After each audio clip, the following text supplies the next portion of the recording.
Je reçois dans le bruit, dans le vacarme et la fureur du boulevard de Sébastopol. Ça la fait rire en plus. Regarde, fais-leur un sourire.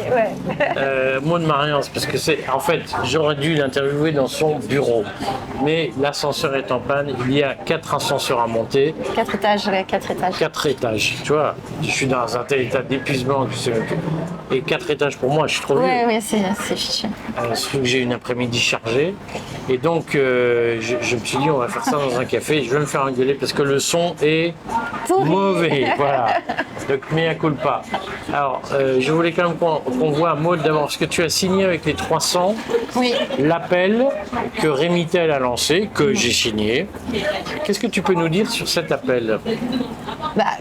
L'objectif de l'appel, c'est de remettre un peu la démocratie au bout du jour. Démocratie ouais. Qu'est-ce que t'es vieux jeu. Ne te vieillis pas inutilement. En fait, ce qu'on aime dans le mouvement actuel, c'est qu'il y a un mouvement spontané de reprise en main de la souveraineté du pays par le peuple ou par la foule, suivant qu'on péjore le terme ou pas. Et on n'a pas envie qu'il s'épuise. Je pense qu'il peut s'alimenter de plein d'autres luttes que celle de la réforme des retraites. D'ailleurs, c'est clairement ce qui se passe. Et du coup, il nous a semblé à nous qui n'étions pas très présents ces derniers temps sur un plan politique, parce qu'en fait, c'est ça le truc, c'est en tant que... Est-ce que c'est parce qu'on a été gêné par la réforme des retraites, parce qu'on la trouve pas forcément mauvaise ? On voulait pas aider Macron, mais au fond, travailler plus... Non, mais moi, je sais pas, franchement, les trucs économiques, j'écoute tout le monde. Non, c'est pas vrai, je suis de rien du tout, je suis pas capable de prendre position. Oui, mais t'as des pulls rouges. Je te remets ton micro, parce qu'on entend surtout la fille derrière toi. D'accord, elle parle plus fort que moi. C'est un film érotique qu'on tourne, elle parle plus fort que toi, et donc je les mets là, comme ça on entend moins. D'accord, mais non, en fait, l'idée, c'est que moi, économiquement, j'écoute tout le monde. J'ai l'impression qu'il y a des bonnes choses et des mauvaises choses de part et d'autre. Je peux pas trancher. Je sais même pas si c'est vraiment le sujet, 64 ans plus de travail. J'ai l'impression que c'est surtout, il y a effectivement des gens qui se sont positionnés sur le principe de quelle réforme de retraite, est-ce qu'on en a besoin, comment on l'a fait, quelle retraite on organise en France, ça j'entends. Moi je tranche pas ça, je sais pas. C'est pas mon domaine.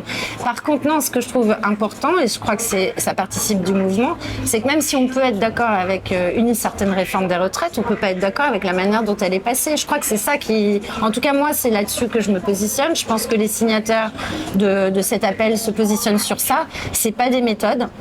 C'est pas comme ça qu'on va avancer en France. C'est pas comme ça qu'on veut avancer. Cette proposition, on la rejette.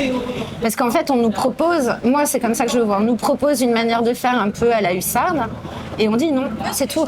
Et on dit non, et on dit tous ceux qui sont pas d'accord avec cette manière de faire, continuez à vous manifester, peut-être même augmentons le nombre de manifestants, augmentons le nombre d'événements, et puis surtout on lâche rien jusqu'à ce que nos dirigeants, les pouvoirs reprennent leur place normale, l'équilibre qu'on peut souhaiter dans notre pays.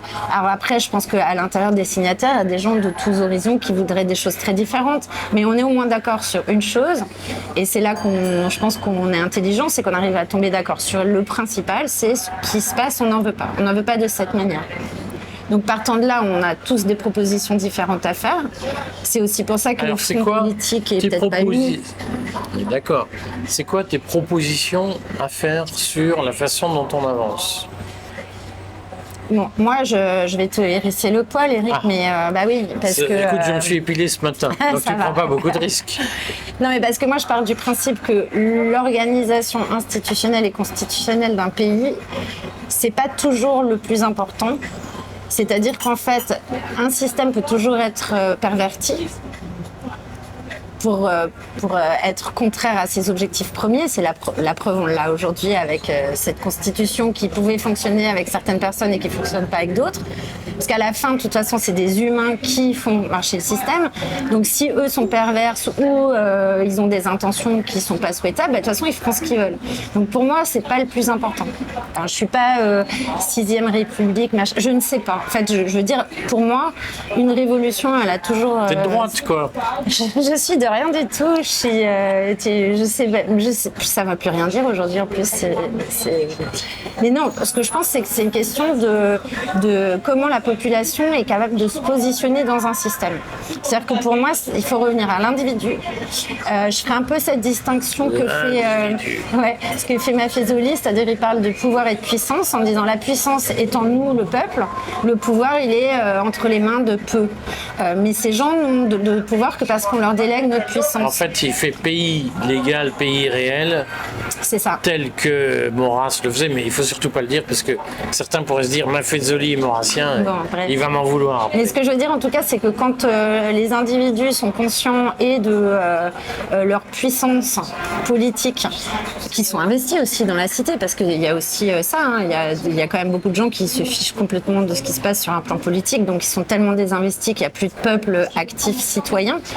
Donc si chacun reprend conscience de sa force, de sa puissance et de son importance dans le système, en fait le système, peu importe comment il est organisé, il y a le contre-pouvoir, il est inhérent à l'existence du peuple. C'est pour ça que moi je suis pour revenir à chaque personne, rééduquer, réapprendre aux gens à penser par eux-mêmes, à prendre de la distance par rapport aux injonctions, enfin, etc. Et puis moi de toute façon je suis pour une organisation juridique où on a éventuellement des obligations à la charge des institutions et pourquoi pas certaines interdictions du style tuer, voler, etc. D'accord, mais très peu de règles et des règles simples, des règles essentielles, des règles naturelles et non pas cette espèce de gros truc où on ne comprend plus rien. T'es libertarienne en fait? Oui, je suis libertarienne, ça par contre oui.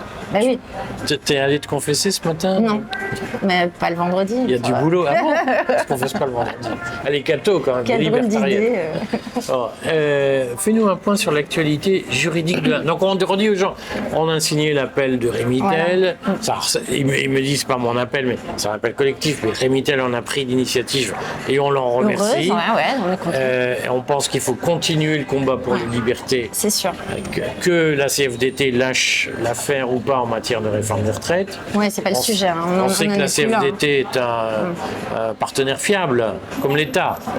Fais-nous un point d'actualité juridique. Ouais, il y a eu du travail de la part des juges. D'abord, je tiens à dire que on a le syndicat de la magistrature qui se positionne très fermement sur tout ce qui a pu se passer autour des manifestations, les arrestations préventives, abusives, les gardes à vue, etc. Donc ça, c'est bien. On a un syndicat de la magistrature qui tient le cap. Qui finalement est parvenu à faire dire au Conseil d'État ce que le Conseil d'État n'avait pas envie de dire. Parce que moi, j'ai vu les flics hier en manif.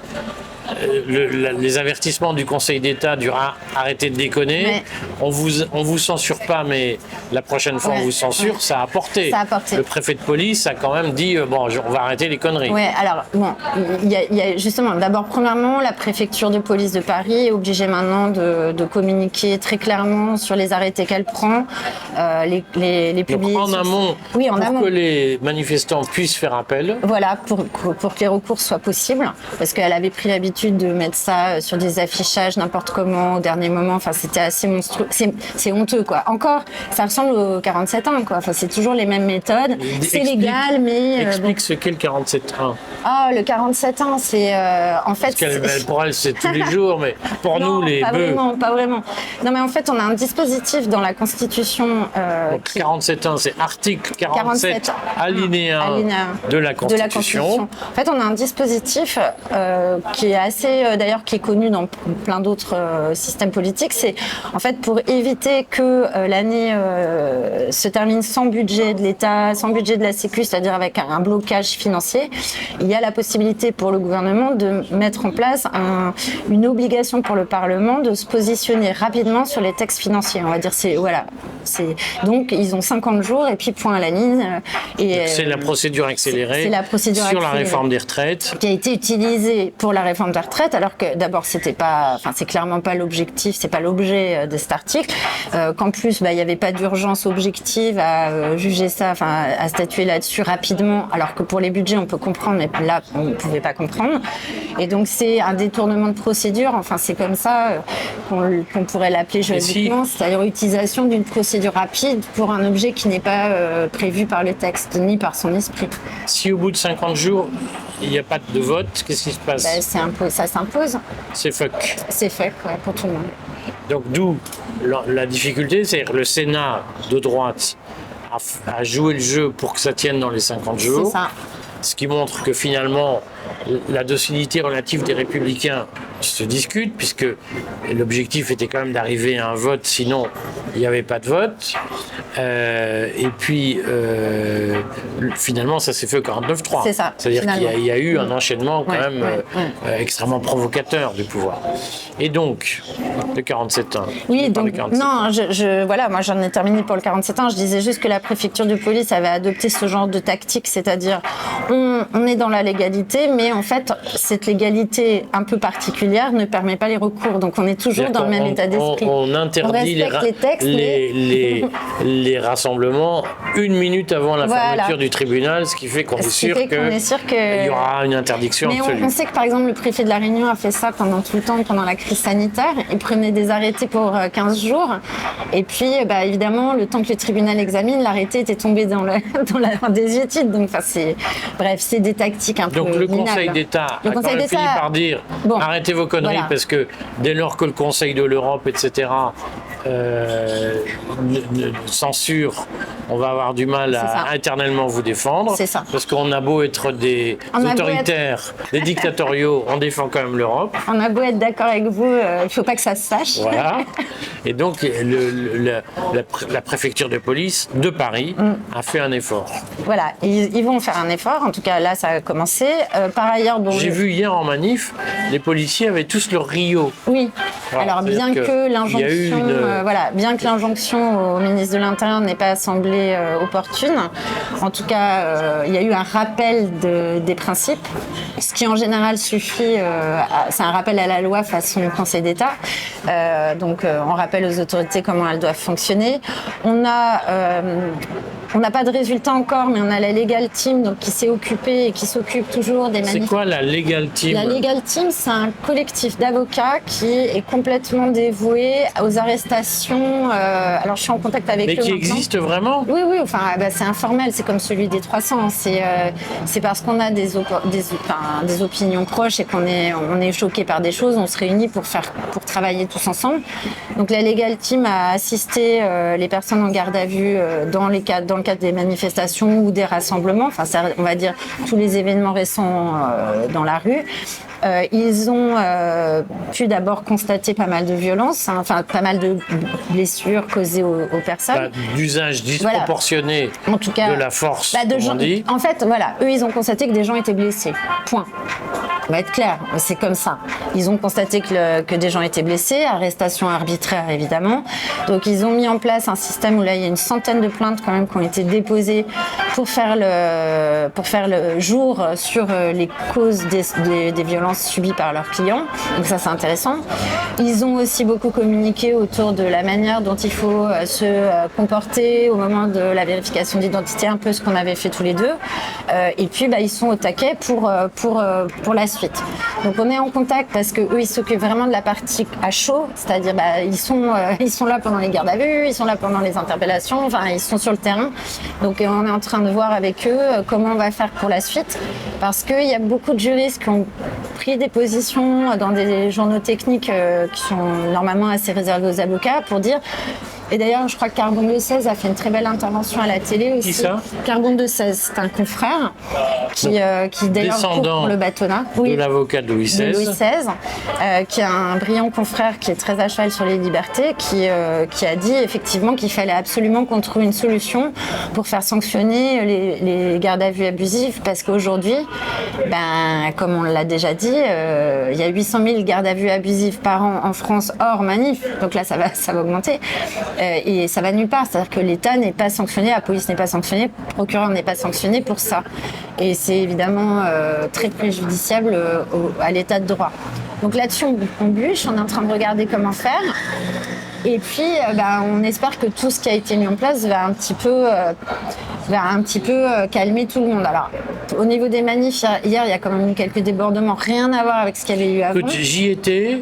j'ai vu des commissaires sans casque, enfin en tout cas non protégés, venir vérifier que leurs soldats de troupes, si j'ose dire, ne commettaient pas Non, mais... Donc il y a eu une forme de sincérité hier soir, ça ne veut pas dire que ce sera éternel. Ouais, alors, et puis ça dépendait parce qu'hier apparemment il y a eu 2 cortèges, il y en a un où il n'y a eu aucun problème, le second, je dirais pas que c'était aussi gros que ces derniers temps, mais quand même, ce qui est impressionnant, c'est qu'il y a une espèce d'organisation incompréhensible de la part des services d'ordre présents. Bon, on voit pas bien où ils vont, on espère que ça va pas déborder plus, mais il y a quand même une tension encore. La Bravem reste en tension aussi. On a vu que bon, ils étaient quand même. C'est sûr que ça n'a pas été aussi loin, mais Sainte-Soline n'a pas fait du bien non plus à l'image de. Moi hier, je suis arrivé au moment de la NAS vers 21h, place d'Italie, et j'ai trouvé, je sais qu'il y a eu des vidéos disant oui mais non, etc. Moi je me suis retrouvé dans la NAS, j'ai pu en sortir, oui, c'était et j'ai trouvé que le traitement était équilibré. Oui. Après, pendant la manif, ils ont gazé très tôt des gens qui n'étaient pour rien. Si tu lisais le courrier, on a publié un récit puisqu'on avait un infiltré dans le cortège, qui dit mais en réalité ils ont laissé les Black Blocs faire et ils n'ont tapé que les gens honnêtes. Moi ce que j'ai vu en image, parce que je ne vais pas aux manifs parce que tu es jeune. Non, mais je considère que c'est un peu dangereux, je passe tellement envie de prendre des coups, enfin voilà. Puis c'est pas mon... Mais bon, je suis de tout cœur avec les manifestants. Je t'y emmènerai, je te protégerai. Ah oui, mais bon. Ce que moi j'ai vu, ce qui m'a dérangé, c'est qu'effectivement, à un moment donné, il y a des gens tout à fait pacifiques et même en nombre, avec des gosses, des personnes âgées et tout, qui se sont trouvés complètement gazés, mais d'une manière extraordinaire, bloqués en plus au corps à corps. Donc moi, ça me fait extrêmement peur parce que j'ai peur des mouvements de foule et que les gens se fassent écraser comme ça. Et en bout de ça, c'est-à-dire quand même une populace collée de personnes tout à fait pacifistes, en bout de ça, il y avait peut-être 3-4 agitateurs, on va dire, qui manifestement auraient pu être arrêtés comme de rien parce qu'ils étaient très peu nombreux, qui provoquaient, qui balançaient 2-3 choses, et puis en fait eux étaient quasiment tranquilles alors que les pauvres gens étaient gazés. Moi c'est surtout l'utilisation de ce gaz lacrymo qui est... Enfin moi j'étais effarée, le nombre de... Puis ça coûte quand même la peau des fesses aux citoyens, non mais à un moment donné, quel intérêt quoi. Je me suis pris, parce que j'étais sur mon téléphone, 2 grenades lacrymo à mes pieds, je peux te dire ça fait mal au poumon. Ah mais non mais c'est horrible. Et puis voilà, puis ça fait pas de sens. Puis je pense que ça peut énerver les gens qui sont pacifistes, enfin je veux dire à un moment ça peut mettre un peu... Oui mais on a tous vu que l'image, il y a des violences, il y a eu un sondage qui montre que plein de gens renoncent à manifester par peur des violences, tu viens de nous le confirmer, et donc on voit aussi que c'est une stratégie. Bon, globalement, tu es optimiste ou pas ? Alors, je suis en tout cas pas pessimiste parce que je trouve que c'est bien que... Enfin, ça me manquait cette effervescence populaire, quoi. C'est-à-dire que bon, là, ça fait 3 ans que les gens mettent leur masque gentiment, se font vacciner, c'est mon céphalogramme plein. C'était d'un triste effroyable. Donc maintenant, à la faveur de cette réforme ou d'autres choses, peu importe, mais en tout cas qu'on se manifeste et qu'on dise qu'on est là et qu'on a des choses à dire, ça me paraît vraiment une bonne idée. Ouais. Ça me paraît une bonne idée. Bon, on fait une vidéo prochainement pour redire quand même les perspectives juridiques. Mais oui. Et surtout redire ce qu'est la non-violence et la manifestation non-violente, parce que dans l'appel de Rémy-Tel que nous avons signé, on le redit, on souligne 15 fois, il y a concrètement qu'est-ce qu'on peut faire, et on a besoin de toi pour dire ce qu'on a le droit de faire, ce qu'on n'a pas le droit de faire. C'est sûr, et puis ce sur quoi on peut avancer et ce qu'on peut peut-être aussi proposer un petit peu en marge de tout ça, parce qu'on va pas, il faut qu'on soit raisonnable aussi en disant, par exemple, sur le maintien de l'ordre, moi j'entends pas dire qu'il faut pas de maintien de l'ordre. Enfin, je sais qu'on peut me reprocher d'être nuancé, mais à un moment donné, un bon maintien de l'ordre, c'est aussi nécessaire. Mais ce qui se passe ne s'appelle pas, selon moi, du maintien de l'ordre. Donc pas toujours. Pas toujours. Non, mais hier soir, j'ai trouvé que mais autant la journée, j'y étais pas. Donc non, mais ça veut bien dire aussi qu'on a raison de se positionner avec vigueur sur ce qu'on considère comme être abusif. C'est un rapport de force. C'est un rapport qui se construit dans l'effort et dans la durée. Bon, elle boit du Coca-Cola, elle est coupable d'américanisation. Voilà, c'est ça. On se retrouve bientôt ? Ouais, ça marche. Merci.